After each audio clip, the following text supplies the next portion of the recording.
Praise the Lord, everybody. Are you glad that you're alive and you're in the first day, the Sunday of the year, of the month, and you made it over? Are you glad? Oh, yes, God. Hallelujah. Praise the Lord. Everybody stand up. Stand up. Stand up. God. Hallelujah.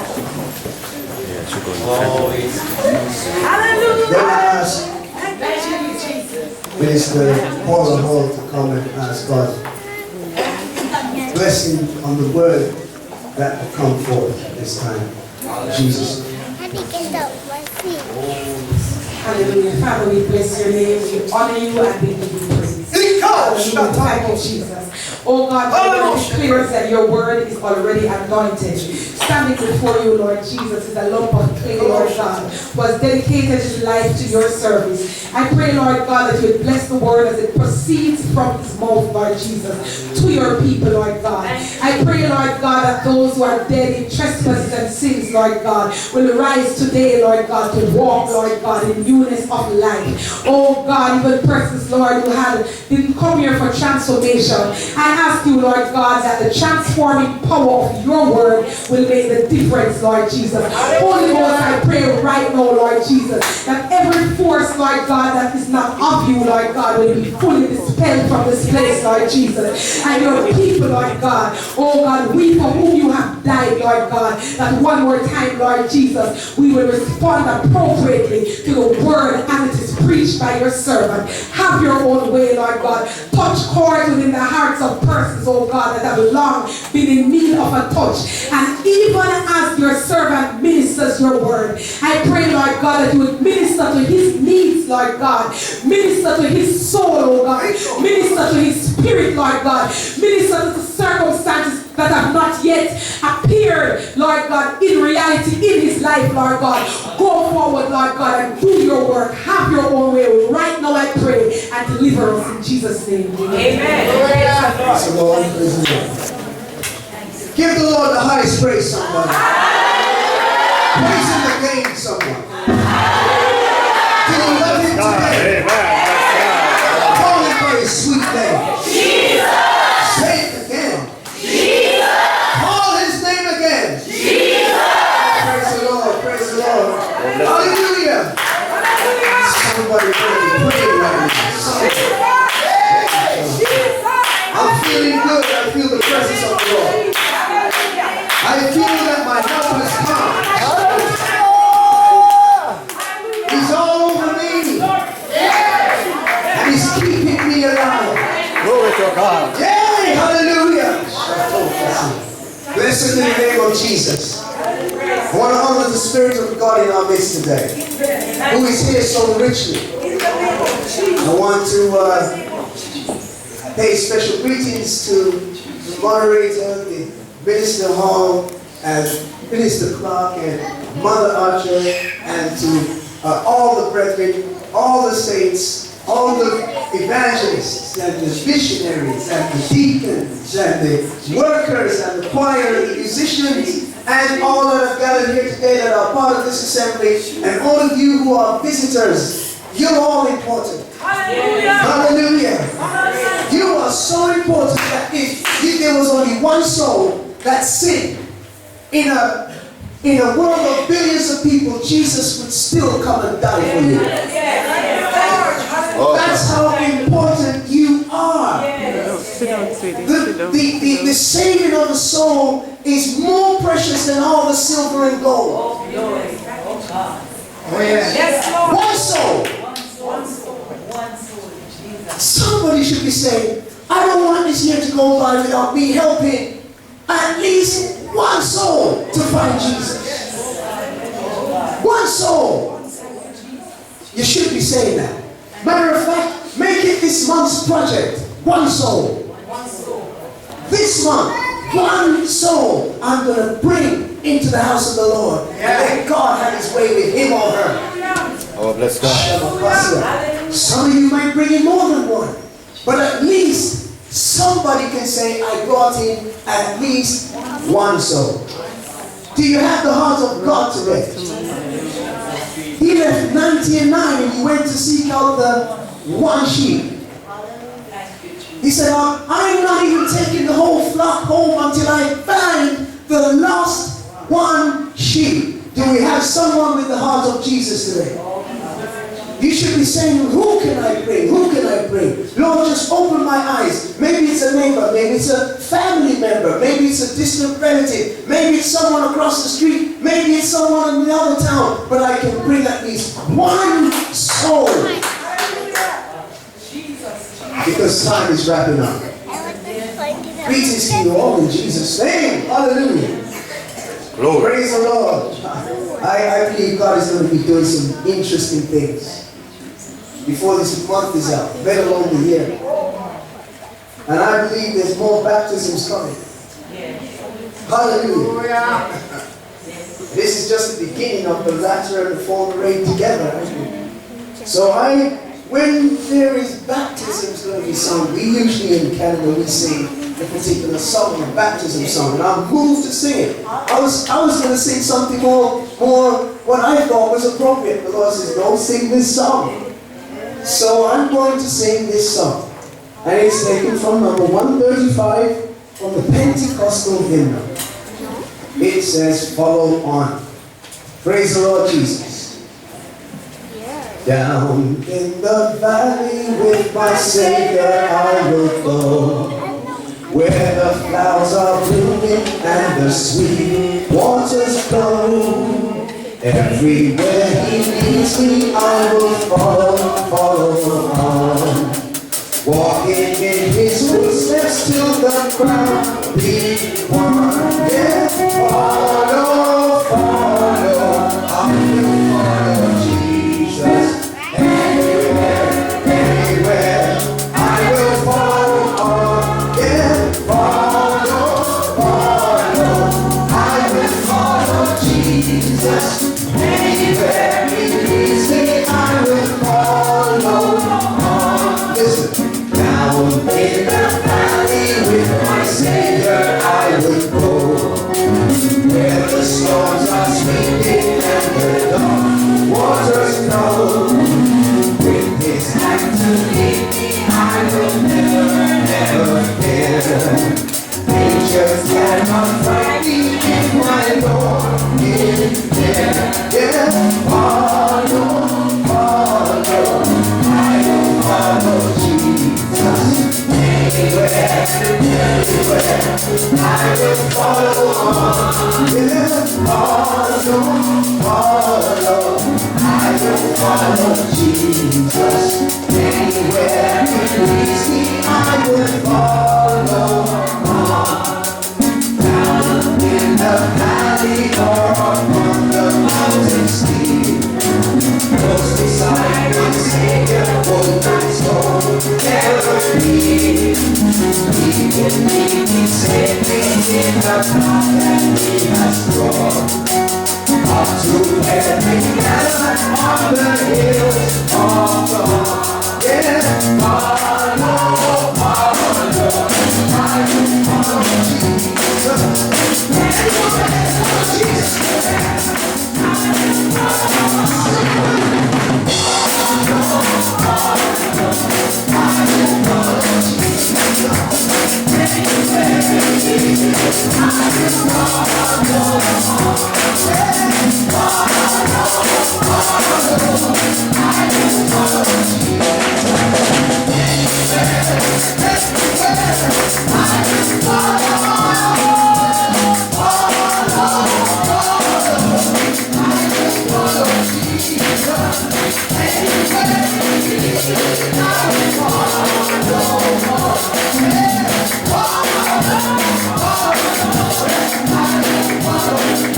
You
Christ got hit by a car Good God Almighty. on Sunday, this morning, you ought to give God a praise.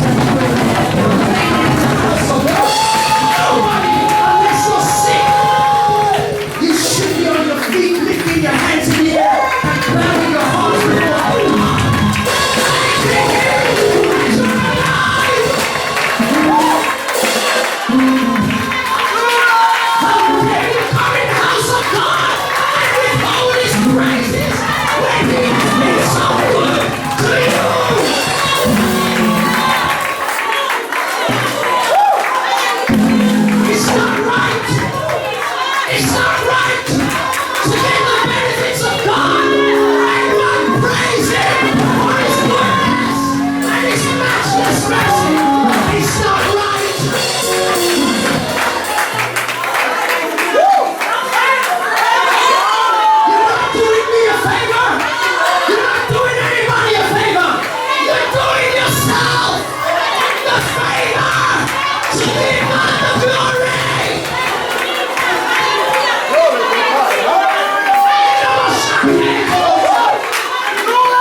You occupy yourself in every manner of life so that you can come before God and worship Him. That's why you're here alive. That's why you're human.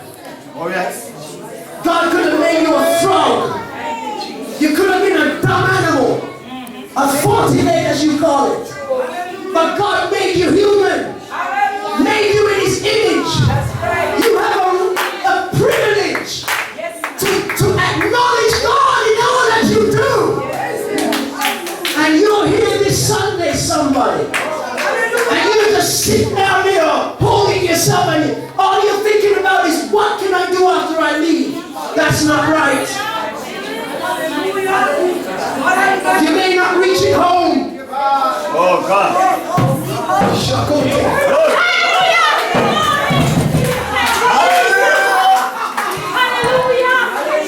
How do you know that you're going to live out the rest of the week?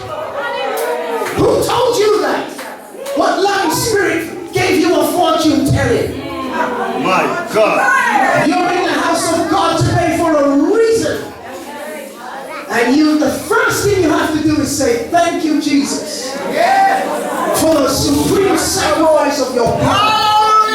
I have a chance to come and hear your word, sing along with the saints, and hear testimonies of how you've been so good. I thank you, Lord Jesus. And when I think about it, I think I would like to follow you too. Glory to God. Somebody's thinking, well, I'm too pretty. I look too good. I need some more time to get the guys to look at me some more. I need to flaunt my stuff. Well, I have something to tell you. Yeah, Jesus. Hallelujah. You can lose your good looks in a second.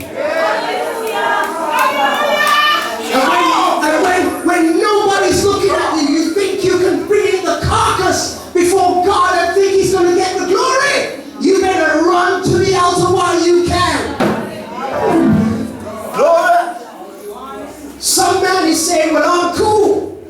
I am so cool. I'm chilly cold. I got my plans. And I've got to do my thing. Well, I'm going to tell you something. Naked you came in this world.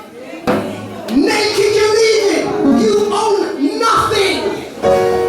Glory to God. Hallelujah. And listen, Mr. Cool. Hell is hot. It's so hot, there's no moisture. My God, I didn't even say this. But there's some people that came today that need to hear something different. Hell is hot. And when you get in hell, there's no coming back. You can't say, I promise I will live my life. There is no unbeliever in hell.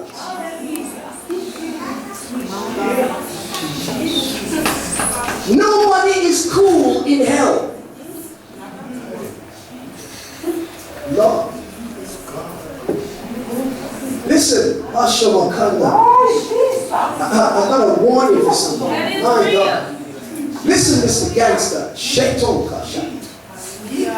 Before, in September, I've been preaching to this gangster guy for about 12 years.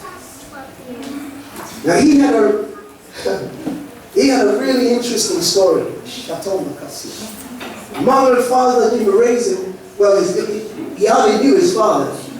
And his mother wasn't a very good mother. You can sit if you want. Hallelujah. My God. I'm sorry, you have to excuse me. Sometimes the Spirit just turns me a certain way. So, just bear with me and follow along. This young man, from 14 to 24, he was a gangster. He was brilliant. His mother didn't want to let him involve himself in extracurricular activities in school, and he wanted to learn and he wanted to excel, but his mother, she was thinking about the boyfriend. Well, I can't upset my man. And she left her daughter and her son to Satan. And that little boy became a gangster from 14 years old. But God spared his life. He came. So, before I go any further, greeting the visiting pastor. God bless you.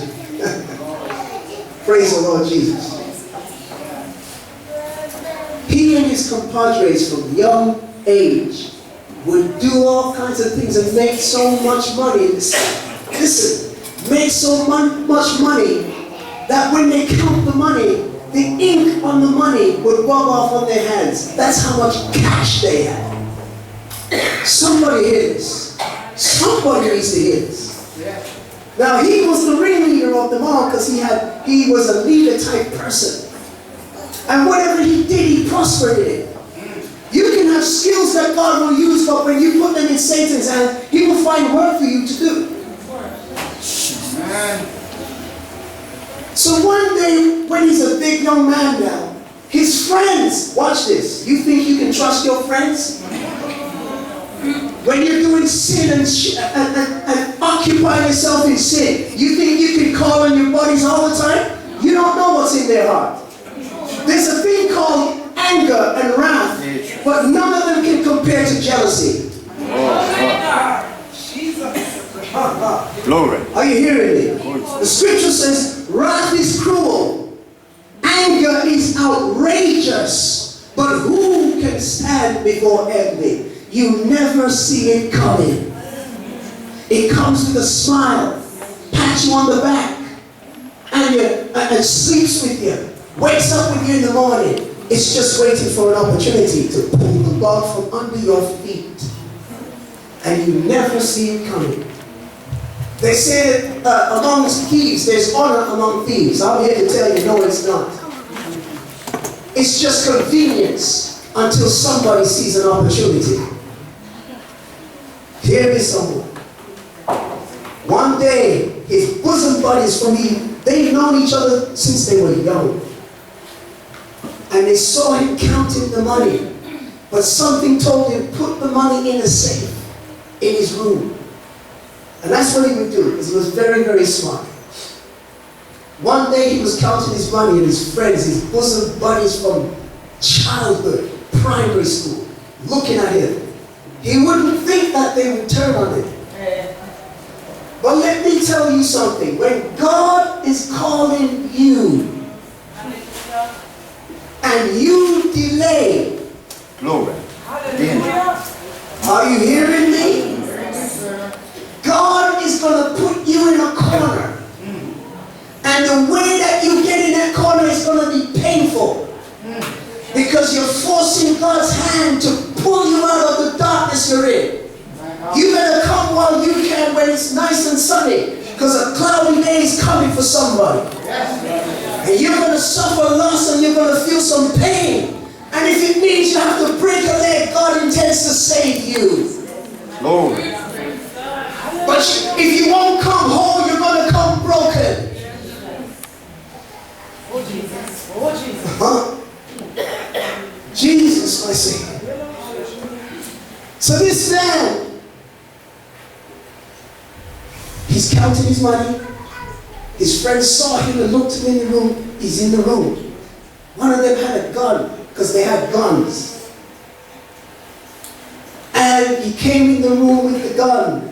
And my friend didn't see it. And he just went up to him, and my friend is a big man. And he hit him over the head. Pow! A friend hit a friend in the head because of money. And they started cracking, trying to crack his skull, beating him with the butt of the gun, beating him, beating him, beating him. Blood, he said he saw his own blood go all over the sheet on the bed. And he's just half dazed, and it just kept on coming. And they said, where's the money? Where's the money? Where's the money? And he wouldn't tell them. And he was half conscious. Then they flipped him over and took the gun and put it in his mouth. He said he saw his life flash before him. Mr. Gangster, leader of the band, saw his life flash before his face.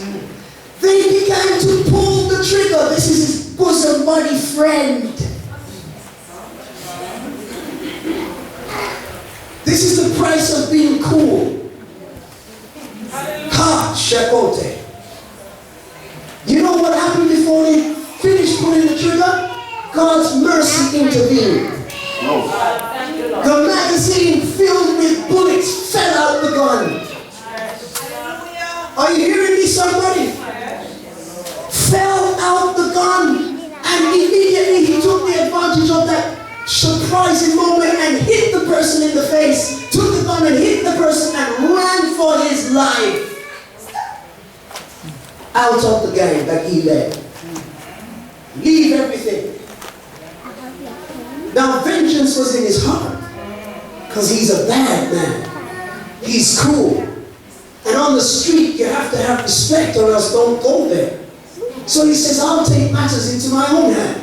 So he got 2 guns. And he did one of those drive past. You know those drive past where you just drive past and pull the trigger and just automatic guns just fly out and bullets fly everywhere and someone's supposed to be dead? Well, here's the miracle. He's driving past where they hang out.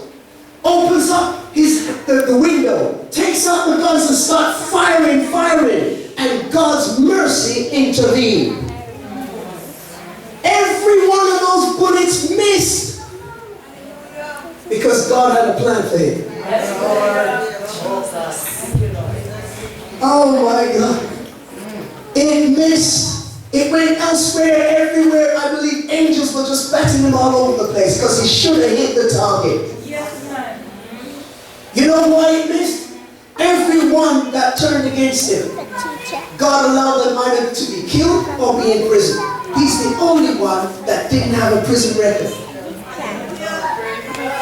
He decided to walk away from the bad life. God gave him a job in security, and God lifted him up and let him become the head of the security. Then he got a better job, and now the man owns homes and houses. I baptized him in Jesus' name finally in September of last year. Glory to God. wants to give somebody a chance. Somebody is here that thought you were cool, only to know that you're a wretched sinner. And you're blind and naked and miserable. And even when you like to go to bed at night, you don't know if you're going to live to see another day because of what you're involved in. God wants you to come out of that lifestyle.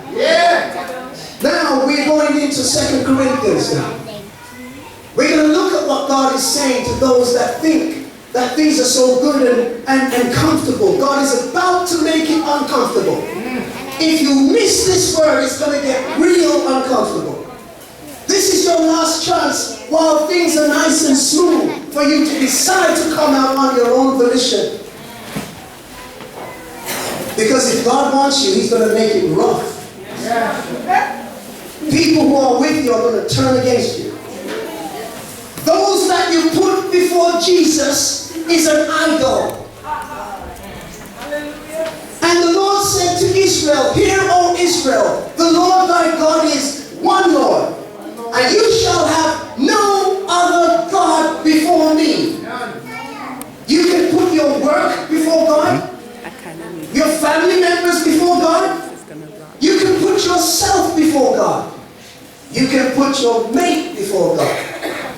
Anything that is preventing you from walking away and coming to Jesus is a God in your life. So the Lord is going to address you concerning your gods. Are you with me? Well, let's look at 2 Corinthians chapter 6. If you found verse 14, say amen, someone. I'm going to read a few verses. This is not the only scripture I'm going to read, but I'm going to show you something.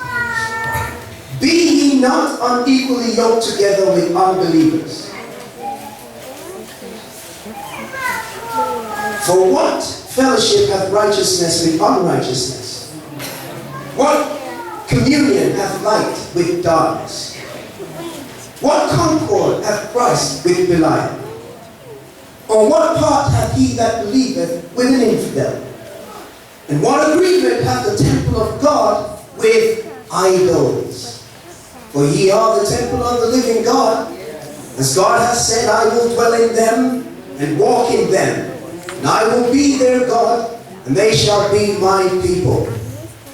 Wherefore, come out from among them, and be ye separate, saith the Lord, and touch not the unclean thing. And I will receive you, and will be a father unto you. And ye shall be my sons and daughters, saith the Lord Almighty. Now, before God ministered was speaking about Amos. And the angel of the Lord said, "Amos, what do you see?" He said, "A plumb line." What the Lord is saying is there has to be a division.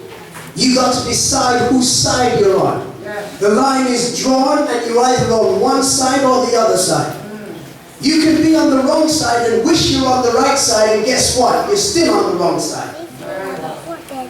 You could be on the right side and your heart is after the wrong side. Guess what? You're on the wrong side.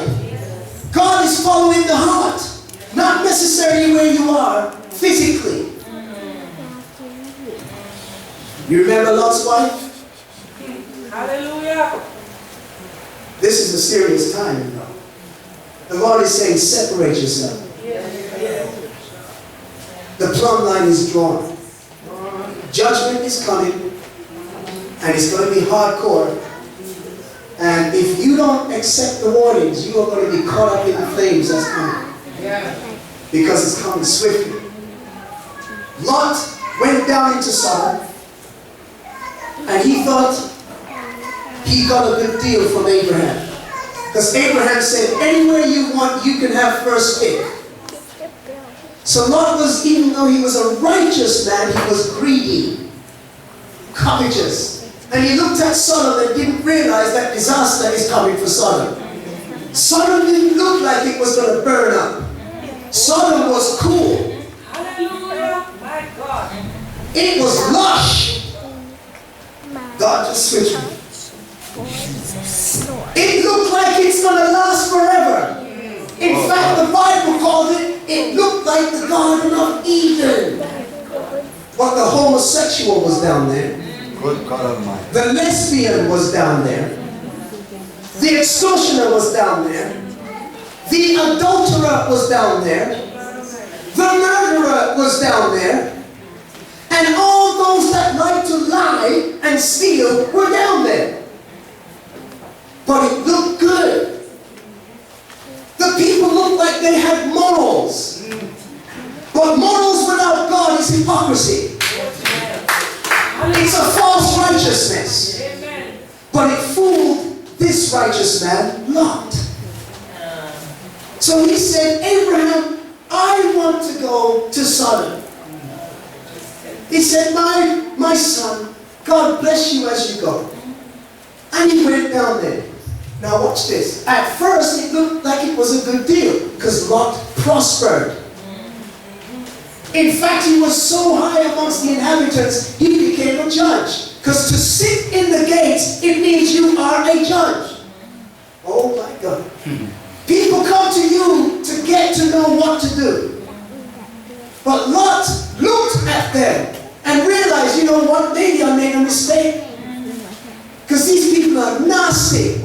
And I will not be nasty with them. So Lot wouldn't compromise. But because he planted his roots in Sodom, he couldn't leave. Glory. Hallelujah. God sent a warning to Lot and said, hey, you can leave if you want to. But he said, I'm too comfortable. I like where I am. Good God Almighty. We heard the scripture in Amos chapter 5. They build houses with hewn stone, but they will not dwell there for long. Lot had a beautiful house. And his wife loved it. Oh, the wife was just pleased. She couldn't see the wickedness of the land. She just saw the benefits. She didn't want to leave. Lot in his heart is groaning. Every time he went to work, he saw the filth. And the Bible said it vexed his righteous soul every single day. Glory. But he had to do his job. And he had to do it well. And he did the best he could. And God saw his sacrifice and said, I'm going to deliver Lot. Glory. Lot will not burn up with the wicked. But God was biding his time. Hallelujah. Glory. God is waiting on somebody to make a decision. Glory. And when God sends his word to say, separate yourself now, you better do it. Lot didn't want to leave. He must have spoke to his wife and said, honey, you think we should leave this place? It's kind of filthy, you know. It's really twisted. What do you mean? Come on, Lot. We came here already. We just done moved. I don't want to get up. The kids are growing up. They're going to school. Everything's fine. Just it's going to be all right. Lot said, okay. Okay. But while they were discussing, there were kings preparing for war. 4 kings in the Middle East were coming against the king of Sodom, the king of Gomorrah, and 3 other kings in the neighborhood. And all of a sudden, the horizon was filled with warriors from the east. And they invaded Sodom, and they took everybody, including Lot, and his wife, and his daughters. And everybody was going back to the Middle East in slavery. Abraham, the man of God, who would not go down there because of looks. God allowed him to hear what was happening to his kinsmen. And he just had 318 men against 4 kings who had armies. Listen, you don't even need a whole lot of people. If you're walking with God and you're in obedience to his will, you just need a few good men and women who are in one mind and one accord. One will put 1,000 to flight. 2 will put 10,000 to flight. I wonder what 318 people did. Well, you're going to hear it. They get together, and Abraham was an old man. He was 86 years old. Some people are retiring around that time, but Abraham wanted to fight. My kinsman is in trouble. I'm going to help my kinsman because God was with him. Glory. Now watch this. 318 people plus Abraham destroyed 5 kings with their armies. 4 kings, and delivered Lot. Now watch how valuable a righteous person is among wicked people. Because of Lot, God moved Abraham to destroy 4 kings and armies for 1 man. One person was savory enough to save an entire ungodly city. You know why Brownstown is still standing? Because righteous people are in it. You know why Jamaica is not swallowed up yet? Because righteous people are in Jamaica. And the righteous ones are salt in the earth. You know when you have meat, it will rot and worms will start coming out of it, especially if it's pork. And if you don't put salt on it, that's how they season the meat. It will rot before your eyes. Well, that's what Christians are. That's what followers of Jesus are amongst the ungodly. You add flavor to the neighborhood. God, hallelujah. Yes. And yet some people have a hard time coming to church. Just come to church on a holiday or a New Year's Day and an Easter or Christmas. You need to hang around the people of God so you can get some of that salt in your system. You know what the salt is? Righteous living. Words that are spoken right. Walking that's right walking. Your thinking is right. Your heart is right. That's salt. But even if you're coming to church and your heart isn't right and your hands are not clean, you're filthy and you're rotten. Hallelujah. So get salt in you so that you will give flavor to what God calls meat. Your worship is meat. Your praises is meat. And when you pray, if you're right, it goes up before God as sweet smelling savor. Are you giving God some flavor today? Glory. Hallelujah. Lot had enough flavor in him so that God will spare even homosexuals and lesbians that were around him. For a time. Abraham delivered Lot. Now Lot could have left Sodom at that point. But guess what Lot decided to do? Instead of staying out in the field, I'm going to go in the city. Because there's walls around the city. I'll just secure myself more in depth in Sodom. He should have left when he could. And if he had left at that time, he would have left with substance. Oh, bless God. Oh, my God. If you delay when God calls you at a certain time, Jesus Christ. God would allow you to settle yourself in where you are. And by the time he comes for you next time, you're going to have to leave everything and only run for your life. Somebody. Glory. Lot wouldn't see the open door opportunity. He was too comfortable. The people liked him. So he thought that all these people who liked him are going to continue to like him. Oh, God. So he said to Abraham, I'm not going, uncle. I'll stay here. I can handle it. Thank you for delivering me. You can go now. I've got it from here. The Lord says, come out from among them. Jesus. The Lord says, be separate. The Lord says, touch not the unclean thing. Then I will receive you. I will be a father unto you. And you will be my sons and daughters, says the Lord Almighty. Jesus is talking to someone today. This is a chance for you to come out now. Leave people. People, don't worry if they get upset. Leave them. You don't know the judgment hanging over their heads. Judgment was for Sodom and Gomorrah and all the surrounding regions. Lot just saw the greenery and he still stayed when he should have left. Because that invasion was a warning. But he didn't take the warning. he went back in Sodom. Things got worse. The Bible said his soul was grieved. You know what? He couldn't even stay in his house sometimes. He had to go to the entrance of the city and look out into the pastures. You know what happens after a while? Not even the nice things you have satisfies you. Oh, God. Not even that which you thought was fun and even though the wife was comfortable, Lot was like, oh my God, this is gross, I can't stand it. It was right in his face. So he could just go out to the city and look, and he didn't even know what he was looking for.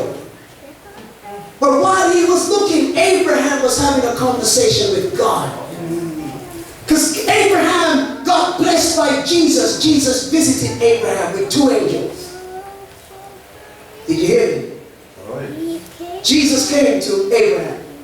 Remember when Jesus was speaking in the temple to the Pharisees? He said, Abraham rejoiced to see my day. You're not over 50. When did Abraham see you? He said, before Abraham was, I am. My God. Abraham was 99 years old. Oh Lord God. You see, what happens is, God is looking at his righteous people. And when he's about to bless, or when he comes to a certain stage in a person's life, things happen even for your relatives.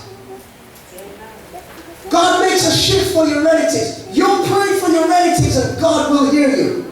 Are you hearing me, someone? You may have some unsaved relatives, or they may be in a corner, but when God's time comes, he will visit you and talk with you. And Abraham was there one afternoon in the hot sun and he saw 3 people. He already had a new name because God was preparing to bless him. Now watch this. Abraham didn't go to Sodom, so God was going to bless him. Lot went to Sodom and God was going to save his life, but he's going to lose everything.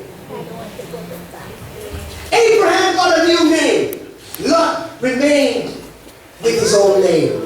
And all he had was 2 daughters. And disaster came into that family.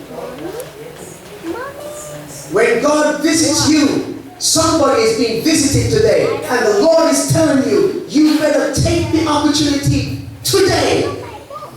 And do something that's going to please God today. Because tomorrow is going to be too late for you. Abraham, he called him by his covenant name. He said, Lord, and he realized it was the Lord that talking to him. He said, fix me some food. And he fixed him food. And God blessed Abraham with Sarah. Now listen carefully. He said, you're going to have a child. And multitudes are coming from that child. And his name shall be Isaac. But Abraham was concerned about Lot. So God said, can I hide from Abraham what I'm going to do? Seeing that I know Abraham is a faithful one. He will teach his children to fear me. So I'm not hiding from him what I'm going to do. I am purposed to destroy Sodom and Gomorrah.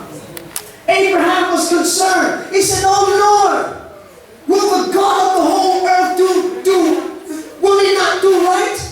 He said, all right, what do you want of me? He said, if there's 50 in that place, will you spare the whole lot of them? Will you spare the homosexuals, the lesbians, the murderers? Will you save them all for 50 righteous people? God said, okay, I will. If I find 50, I will spare everybody. He said, oh Lord, be not angry with me. I'm just a man, but I want to speak with you some more. Oh my God, do you not know the favor that God gives to us? We can talk to him one-on-one. And he meets us right where we are. And we can affect the entire atmosphere. Because we are walking hand in hand with Jesus. It pays to serve Jesus. I speak from my heart. Do you know the Savior today? Does somebody want to follow him? It pays to follow Jesus. Yeah. Hallelujah. It is sweet. My God, it's so sweet. Hallelujah. You who don't have Jesus, you don't know what you're missing. You think you're having fun? You don't know fun until you got Jesus. Yeah.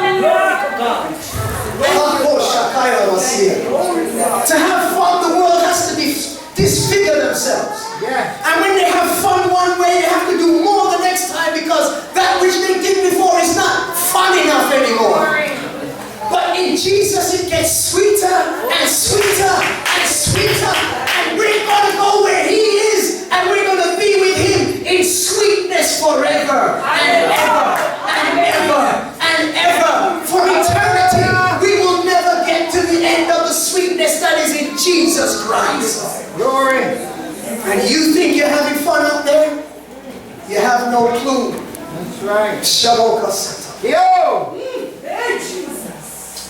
My God. Some of us can say, if it wasn't for the grace of Jesus, there go I. It could have been my next door neighbor. But God chose me from before the foundation of the world. Gave me a heart that when I heard the cry, I didn't harden my heart. Do you know that you have to have the favor of God to repent? Somebody can hear the word of God and it goes right over their head. But if you hear God's word today and you repent, favor is on you. That's right. That's right. Thank you, Jesus. Hallelujah. Oh, this is good. This is good preaching today. The favor of God allows you to repent. Yes. The favor of God sees you in your mess and says, live because I love you. Hallelujah. Thank you, Jesus. God in His favor gives us mercy when we deserve hell and destruction. That is the sweetness of Jesus Christ. The favor of God can turn a whore into a preacher. I know what I'm saying because I've seen it. You could be a prostitute when God is finished with you. Get up and testify what God has done for you, and not even Satan can point a finger at you.